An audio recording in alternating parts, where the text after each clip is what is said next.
नमस्कार दोस्तों, स्वागत है एक बार फिर से। आज दिन भर की फटाफट खबरों में आपको बता दें कि आज भारत में कोरोना वायरस मरीजों की संख्या बढ़कर 1,31,000 के पार निकल गई। उधर ड्राइविंग लाइसेंस को लेकर हुआ बड़ा फैसला, अब सरकार ने दी है बड़ी राहत। उधर सैलून, ब्यूटी पार्लर समेत दुकानों के लिए नई गाइडलाइंस जारी, इन बातों का रखना होगा ध्यान। उधर आज से शुरू हो रही एयर एशिया की फ्लाइट 21 जगहों के लिए बुक कर सकते हैं टिकट। उधर दिल्ली समेत उत्तर भारत में बढ़ रही गर्मी और लू की रफ्तार, मई अंत तक जारी रहेगा ये हाल। उधर लखनऊ में बढ़ेगी चहल पहल, 26 मई से शर्तों के साथ खुल जाएंगे सभी शॉपिंग कॉम्प्लेक्स। उधर यूपी में युवा उद्यमियों की फौज खड़ी करेगी योगी सरकार, तैयार किया ये सुपर प्लान। उधर यूपी सरकार ने दिया क्वारंटीन सेंटर में मोबाइल फोन बैन करने का आदेश। अखिलेश बोले, अस्पतालों की दुर्दशा छुपाने के लिए की गई पाबंदी। और भी बड़ी खबरों को जानने के लिए वीडियो के एंड तक बने रहिए हमारे साथ। बस आपसे निवेदन है, कृपया वीडियो को लाइक कर दें, चैनल को सब्सक्राइब कर लें और घंटी बटन जरूर दबा दें। दरअसल दोस्तों, आपको बता दें कि देश भर में अपने पैर पसार चुके कोरोना वायरस से अब तक 1,31,000 से ज्यादा लोग संक्रमित हो गए। आपको बता दें कि केंद्रीय स्वास्थ्य मंत्रालय के मुताबिक भारत में अब तक 1,31,868 पॉजिटिव मामले सामने आए हैं। इसमें 73,560 एक्टिव केस हैं। वहीं 54,440 लोग अब तक ठीक हो चुके हैं। इस वायरस की वजह से अब तक 3,867 लोगों ने अभी तक अपनी जान गंवा दी। वह अगली बड़ी खबर, ड्राइविंग लाइसेंस को लेकर हुआ बड़ा फैसला, अब सरकार ने दी है बड़ी राहत। दरअसल दोस्तों, आपको बता दें कि केंद्र सरकार ने रविवार को जानकारी दी है कि मोटर व्हीकल संबंधित डॉक्यूमेंट की डेडलाइन को बढ़ाकर 31 जुलाई कर दिया है। प्राप्त जानकारी के मुताबिक 1 फरवरी 2020 के बाद अगर किसी भी डॉक्यूमेंट की वैलिडिटेशन प्रक्रिया पूरी नहीं हो सकी है तो इसके लिए पेनल्टी या फिर लेट फीस नहीं देनी होगी। सड़क परिवहन एवं राष्ट्रीय राजमार्ग मंत्रालय ने इस बारे में एक दिशा निर्देश जारी कर दिया है। आधिकारिक बयान में कहा गया है कि मौजूदा संकट की स्थिति में अगर मोटर व्हीकल संबंधित किसी भी डॉक्यूमेंट का काम पेंडिंग है या फिर रिन्यूअल नहीं हुआ है तो इसके लिए 31 जुलाई 2020 तक कोई भी पेनल्टी या फिर लेट फीस नहीं ली जाएगी। आपको बता दें कि यदि आपका पैन कार्ड भी पेंडिंग है तब भी आपसे कोई भी लेट फीस नहीं ली जाएगी। वह अगली बड़ी खबर, सैलून, ब्यूटी पार्लर समेत दुकानों के लिए नई गाइडलाइंस जारी, इन बातों का रखना होगा ध्यान। दरअसल दोस्तों, आपको बता दें कि हरियाणा सरकार ने शनिवार को सैलून, ब्यूटी पार्लर और मिठाई की दुकानों के लिए कोरोना वायरस के खिलाफ अपनाए जाने वाले सुरक्षा उपायों से संबंधित विस्तृत गाइडलाइंस जारी कर दी है। इन गाइडलाइन में कहा गया है कि इन दुकानों को पूरे सुरक्षा उपायों के साथ सेवाएं उपलब्ध करानी होंगी। कंटेनमेंट जोन को छोड़कर लॉकडाउन के चौथे चरण के दौरान नाइयों की दुकानें खुलनी अब शुरू हो गई हैं। गाइडलाइन के मुताबिक डिसइंफेक्टेड और सैनिटाइजर का हर सेवा के बाद इस्तेमाल करना होगा और बुखार, सर्दी, खांसी या फिर गले में दर्द की शिकायत वाले व्यक्ति को इजाजत नहीं दी जानी चाहिए। इसमें कहा गया है कि दुकानों पर आने वाले ग्राहकों और दुकान के अंदर काम कर रहे कर्मचारियों को मास्क पहनना अनिवार्य होगा। आपको बता दें कि इसमें यह भी कहा गया है कि ग्राहकों की भीड़ को सीमित रखने के लिए समय लेकर बुलाने का टोकन व्यवस्था को अपनाया जाना चाहिए और सीटों के बीच कम से कम 1 मीटर की दूरी बनाए रखनी चाहिए। वह अगली बड़ी खबर, आज से शुरू हो रही एयर एशिया की फ्लाइट से 21 जगहों के लिए बुक कर सकते हैं टिकट। दरअसल दोस्तों, आपको बता दें कि देश भर में 25 मई से घरेलू उड़ानें शुरू हो रही हैं। वहीं कम लागत वाली विमानन कंपनी एयर एशिया इंडिया ने 21 गंतव्य स्थानों तक के लिए बुकिंग की शुरुआत कर दी है। एयर एशिया की ओर से ट्वीट कर जानकारी दी गई कि एयर एशिया इंडिया आज यानी 25 मई से घरेलू उड़ानों का संचालन फिर से शुरू कर रही है। किसी भी राज्य की यात्रा करने वाले यात्रियों को एयरलाइन यात्रियों के लिए गंतव्य राज्य और केंद्र शासित प्रदेश द्वारा निर्धारित स्वास्थ्य और अन्य प्रोटोकॉल को पढ़ना, समझना और उनका अनुपालन करना आवश्यक है। आपको बता दें कि मोदी सरकार ने इस सप्ताह की शुरुआत में 25 मई से क्रमिक तरीके से घरेलू उड़ानें शुरू होने की घोषणा कर दी है। देश में कोरोना वायरस से निपटने के लिए लगे लॉकडाउन के कारण वाणिज्यिक, घरेलू और अंतर्राष्ट्रीय उड़ानें 25 मार्च से निलंबित हैं। वह अगली बड़ी खबर, दिल्ली समेत उत्तर भारत में बढ़ रही गर्मी और लू की रफ्तार, मई अंत तक जारी रहेगा ये हाल। दरअसल दोस्तों, आपको बता दें कि देश में एक तरफ कोरोना वायरस का कहर बढ़ता ही जा रहा है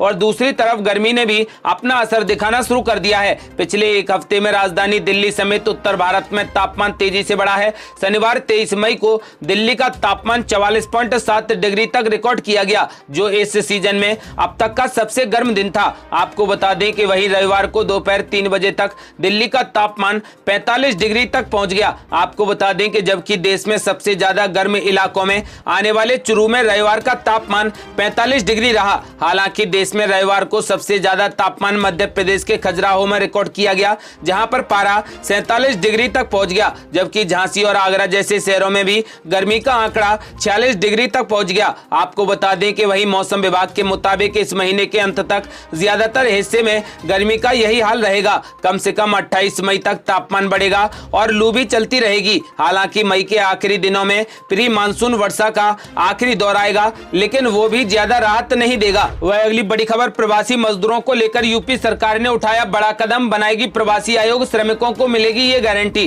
दरअसल दोस्तों आपको बता दें कि उत्तर प्रदेश सरकार प्रवासी कामगारों के सेवा योजन के लिए प्रवासी आयोग बनाने जा रही है। अपर मुख्य सचिव अवनीश कुमार अवस्थी ने बताया कि मुख्यमंत्री योगी आदित्यनाथ के निर्देश पर प्रवासी आयोग गठित किया जाएगा, जिसके तहत श्रमिकों को रोजगार मुहैया कराकर सामाजिक सुरक्षा की गारंटी दी जाएगी। आपको बता दें कि अपर मुख्य सचिव अवनीश कुमार अवस्थी ने बताया कि मुख्यमंत्री योगी आदित्यनाथ ने अपने सरकारी आवास पर एक उच्च स्तरीय बैठक में लॉकडाउन व्यवस्था की समीक्षा करते हुए कामगारों को सेवा योजित करने के लिए प्रवासी आयोग गठित करने के रूप में रूपरेखा तैयार की है। आपको बता दें कि योगी ने कहा कि राज्य सरकार के प्रयासों से अब तक 23 लाख कामगारों को प्रदेश वापस लाया गया है। राज्य सरकार इन्हें सभी की सुरक्षित व सम्मानजनक वापसी के लिए कटिबद्ध है। आपको बता दें कि यही नहीं, सीएम योगी आदित्यनाथ ने राज्य वापस आने वाले सभी श्रमिकों को राज्य स्तर पर बीमा का लाभ देने की व्यवस्था करने के निर्देश देते हुए कहा कि इससे इनका जीवन सुरक्षित हो सकेगा। ऐसे कार्य योजना तैयार की जाए जिसमें कामगारों को रोजगार और सुरक्षा भी मिल सके। वह अगली बड़ी खबर, लखनऊ में बढ़ेगी चहल पहल, 26 मई से शर्तों के साथ खुल जाएंगे शॉपिंग कॉम्प्लेक्स। दरअसल दोस्तों आपको बता दें कि उत्तर प्रदेश में लॉकडाउन का चौथा चरण जारी है। इस दौर में रियायतों का दायरा बढ़ाया जा रहा है। इसी क्रम में लखनऊ जिला प्रशासन ने 26 मई से शॉपिंग कॉम्प्लेक्स सशर्त खोले जाने का आदेश जारी कर दिया। जिला अधिकारी अभिषेक प्रकाश ने शनिवार को इस बारे में जानकारी देते हुए कहा कि कंटेनमेंट जोन या फिर रेड जोन में आने वाले शॉपिंग कॉम्प्लेक्स बंद रहेंगे। इसके अलावा परिसरों में सेंट्रलाइज्ड एसी चलाने की मनाही होगी। आपको बता दें कि ये शॉपिंग कॉम्प्लेक्स सुबह 7 बजे से शाम 7 बजे तक खुले रहेंगे। सोशल डिस्टेंसिंग का सख्ती से पालन करना होगा। जिला अधिकारी ने बताया कि 65 साल से अधिक उम्र के लोगों, 10 साल से कम उम्र के बच्चों, गर्भवती महिलाओं को शॉपिंग कॉम्प्लेक्स में प्रवेश की अनुमति नहीं होगी। हर परिसर के प्रवेश द्वार पर थर्मल स्कैनर और सैनिटाइजरों की उपलब्धता अनिवार्य होगी। वह अगली बड़ी खबर, यहाँ 1 रुपए किलो से भी कम की कीमत पर बिक रहा टमाटर, जाने क्या है इसकी वजह। दरअसल दोस्तों आपको बता दें कि देश की राजधानी दिल्ली की थोक मंडियों में टमाटर, प्याज समेत तमाम सब्जियों के दाम में इस महीने भारी गिरावट आई है। फलों और सब्जियों की एशिया की सबसे बड़ी मंडी थोक मंडी दिल्ली स्थित आजादपुर मंडी में टमाटर 1 रुपए प्रति किलो से भी कम के भाव पर बिकने लगा है। मंडी के कारोबारी और आड़ती बताते हैं कि सब्जियों के फुटकर विक्रेताओं की तादाद मंडी में काफी कम हो गई है, जिसके कारण मांग कम हो गई है। ओखला मंडी के आड़ती विजय आहूजा ने एजेंसी को बताया कि मंडी में 2 रुपए किलो भी टमाटर का कोई भी लेवाल नहीं है। उन्होंने बताया कि टमाटर ही नहीं, अन्य हरी सब्जियां भी औने पौने दाम पर बिक रही हैं।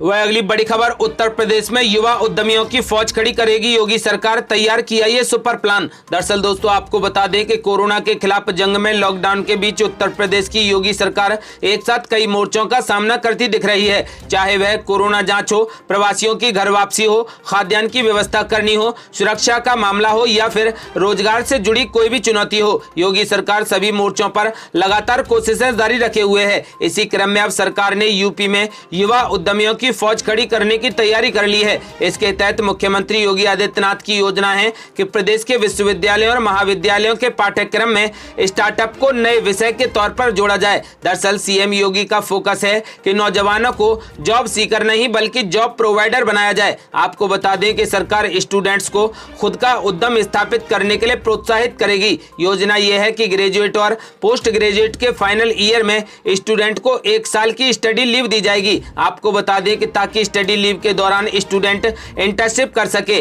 पहले साल प्रदेश के 1 लाख स्टूडेंट्स को इस इंटर्नशिप प्रोग्राम में शामिल किया जाएगा। इंटर्नशिप के दौरान स्टूडेंट को प्रति माह 2500 का भत्ता भी मिलेगा, यानी आपको 2500 रुपए महीने मिलता रहेगा। इन छात्रों का प्रोजेक्ट वर्क पाठ्यक्रम का हिस्सा भी बनेगा। वह अगली बड़ी खबर, मारुति का खास ऑफर, अब बिना पैसे दिए घर ले जाइए मारुति की गाड़ी, जानिए क्या है स्कीम। दरअसल दोस्तों आपको बता दें कि देश की सबसे बड़ी car company Maruti Suzuki India ने अपने ग्राहकों के लिए खास ऑफर लेकर आई है। बाय नाउ पे लेटर स्कीम के तहत ग्राहक आसान किस्तों पर मारुति की गाड़ी खरीद सकते हैं। मारुति ने शुक्रवार को Cholamandalam investment and finance company के साथ पार्टनरशिप कर ली। इस पार्टनरशिप का मकसद रिटेल बायर्स को आसान किस्तों पर लोन मुहैया कराना है। इस पार्टनरशिप के तहत मारुति की गाड़ी चोलामंडलम फाइनेंस की मदद से लेने वाले ग्राहकों को 2 महीने तक EMI चुकाने से बिल्कुल छूट मिलेगी। कोरोना वायरस लॉकडाउन की वजह से बिगड़ते हालात में कंपनियों ने ग्राहकों को आकर्षित करने का यह तरीका निकाला है। आपको बता दें कि इस स्कीम के तहत अगर आप मारुति की गाड़ी लेते हैं तो आपको अगले 60 दिनों तक कोई भी EMI देने की जरूरत नहीं होगी। इस स्कीम के तहत अगर आप 30 जून 2020 तक गाड़ी खरीदते हैं तभी आपको इसका फायदा मिलेगा। वही मौसम अपडेट स्काईमेट वेदर के अनुसार अगले 24 घंटों के दौरान पूर्वोत्तर भारत में मध्यम से भारी बारिश जारी रहने की उम्मीद है। केरल और दक्षिणी तटीय कर्नाटक, उप हिमालय पश्चिम बंगाल, सिक्किम और पश्चिमी हिमालयी राज्यों में हल्की बारिश के साथ कहीं कहीं पर मध्यम वर्षा के आसार हैं। उत्तर पश्चिम भारत और मध्य भारत के लगभग सभी भागों में मौसम शुष्क और बेहद गर्म बना रहेगा। राजस्थान, दिल्ली, NCR, गुजरात के कुछ हिस्सों, मध्य प्रदेश, छत्तीसगढ़, तेलंगाना और आंध्र प्रदेश के कई हिस्सों में लू का प्रकोप जारी रहने की आशंका है। ये थी अब तक की बेहद बड़ी खबरें। साथ ही हमारे सभी मुसलमान भाइयों को ईद की बहुत बहुत शुभकामनाएं। जल्दी मिलते हैं बड़ी अपडेट के साथ, तब तक के लिए जय हिंद, जय भारत।